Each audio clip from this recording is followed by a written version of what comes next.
Students in extensions programs thrive on sensory and visual supports to enhance and gain access to their educational environment. We will explore those in this section. Sensory processing reflects the ability to use senses to take in information, interpret it, and act on it. Your brain integrates sensory input and organizes it, then motor output is produced. You use your eyes for vision, ears for hearing, nose and tongue for smell and taste, skin for touch, inner ear or vestibular for a sense of movement, and muscles and joints or proprioception, or knowing your position in space. Students with sensory processing issues have trouble handling sensory input. And at school, they often have to cope with sounds, smells, textures, and other sensations that get in the way of their learning. Some calming strategies include soft, calm music with a definite rhythm, low lights, small private places like a study carrel or an individual workspace. Sometimes you may see a tent or a comfortable chair. Whatever works in your space and with your teaching style. Soft surfaces or warmth, earmuffs or headphones, predictable routines, rhythmical linear movement, deep pressure or firm touch, or weighted or heavy work activities. Movement and heavy work activities include giving muscles and body parts greater input. This greater sense of body awareness facilitates the brain to organize input from all senses. Physical movement, from earliest infancy and throughout our lives, play an important role in the creation of nerve cell networks, which are actually the essence of learning. Some students benefit from movement and heavy work strategies. This could be carrying heavy books or a book bag during school transitions, stacking chairs or books in the classroom, holding the door, pushing or carrying heavy things up and down a hill or incline. Deep breaths. Breathe in deeply through their mouth and exhale slowly through their nose 10 times. Squeezing a small or a squishy ball 5 times in each hand. Placing a weighted blanket or books on lap while seated at a desk to help focus. Lie prone on elbows while performing classroom work. Using strong sitting. Sit with crossed legs, then press palms together while keeping their back straight. Self-hugs for 10 seconds at a time, giving themselves a big tight squeeze. A brain squeeze. Lightly squeeze the top or sides of your head with both hands. Count to 10. Wall push-ups, where you perform push-ups using both hands while leaning towards the wall. A side wall push-up, where you lean sideways against the wall and do one-handed push-ups. Wall chair, where you're leaning against the wall with knees bent like you're sitting in a chair. Transition supports include establishing a schedule early on and being consistent with it. Provide a visual representation of the daily schedule, posting a chart in the classroom that displays the schedule and routines for the day. Help students to understand what is expected of them throughout the day. Provide a copy of the schedule for students at their desk in a checklist or manipulative form that they can interact with directly. Use of transition objects, something small that a student can carry, which indicate or signal time for change. Incorporate heavy work, for example, push a cart, carry a book bag, clipboard, carry jugs filled with sand, or wear a backpack. Using a first then cueing technique and adding visual supports if available or needed. Give structured choices when possible to students having a hard time with transitions. Use short, concise instructions, for example. We are going to lunch. Do you want to carry the lunch pail or be the caboose?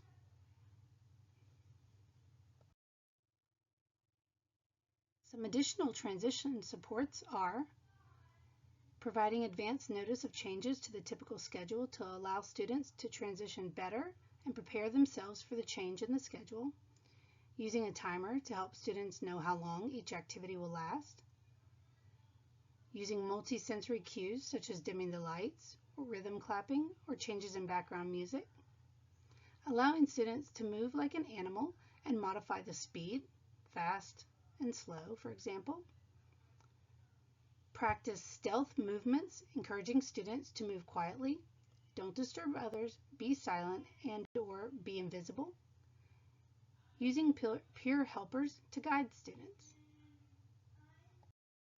This slide includes links to some videos about sensory supports that you can view on the resources page on your own time. Here are some examples of items you may see in Extension's program classrooms for sensory supports. Headphones, poppets, bumpy cushions, stretchy snakes, fidget cubes, or bouncy bands for desks. Some ideas for using headphones. They can be used in anticipation of loud noises such as lunchtime or in the lunchroom, assemblies, gym or PE, outdoor activities such as field day. They can also be used to block out background noises that could be triggering. Things like lawnmowers, fluorescent lights, background videos playing in the room. Some ideas for using poppets include drawing letters on each bubble, such as commonly reversed letters, drawing numbers all over in no particular order and have the numbers you call, identifying shapes, colors, race a friend to pop all the whales, count as you pop, only use one hand to pop and hold the poppet, using their non-dominant hand when feeling emotionally unsettled, and see how you feel after as a regulation tool.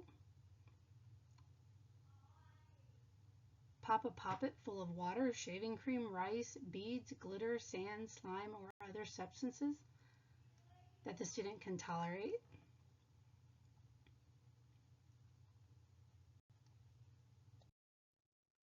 Some ideas for using bumpy cushions in the classroom.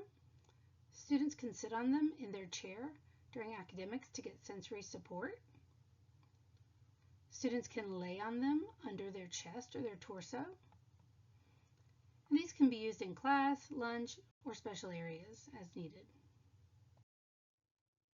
Some ideas for using stretchy snakes as a filler activity during wait time, a fidget during academic task, a self-regulation strategy, or a preferred item or reinforcer.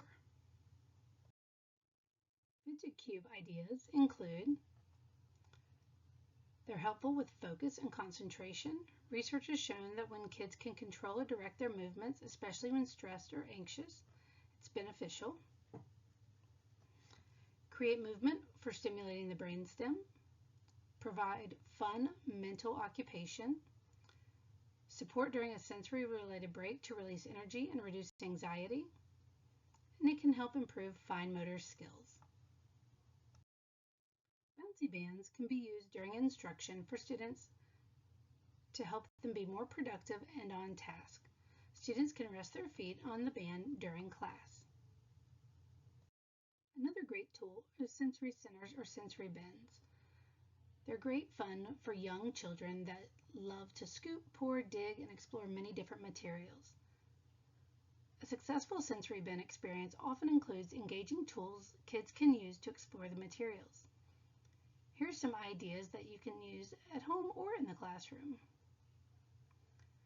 A sensory bin can provide opportunities for children to stimulate some or all of the following senses: visual, auditory, tactile, olfactory, or gustation.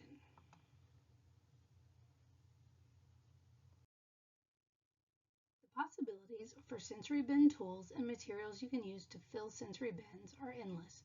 Here are just a few of my favorite sensory bin fillers listed below: water beads, aquarium rocks, plastic pellets, kinetic sand, colored rice, colored pasta, or beans. Visual systems support students for better communication in the educational environment.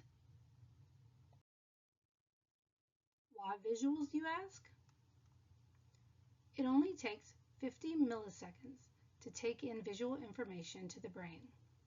So that's quick processing. It offers low cognitive demand on students, and a picture remains constant long after the word or the sign has been completed.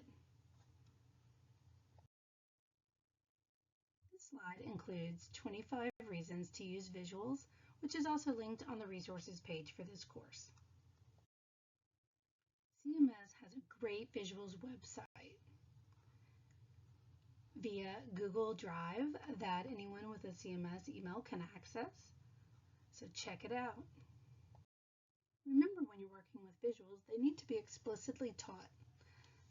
That means, what is the meaning of the visual and how do students access them? Some benefits of using a 5-point scale is that it can be easily adapted and students can work towards independence. Visual cards on a ring. You've probably seen these on many people's lanyards.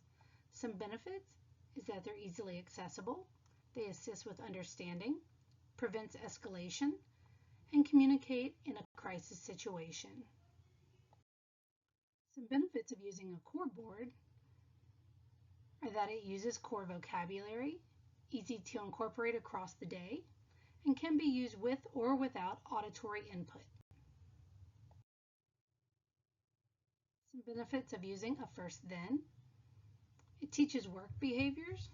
First, work, then, iPad. It also offers clear expectations.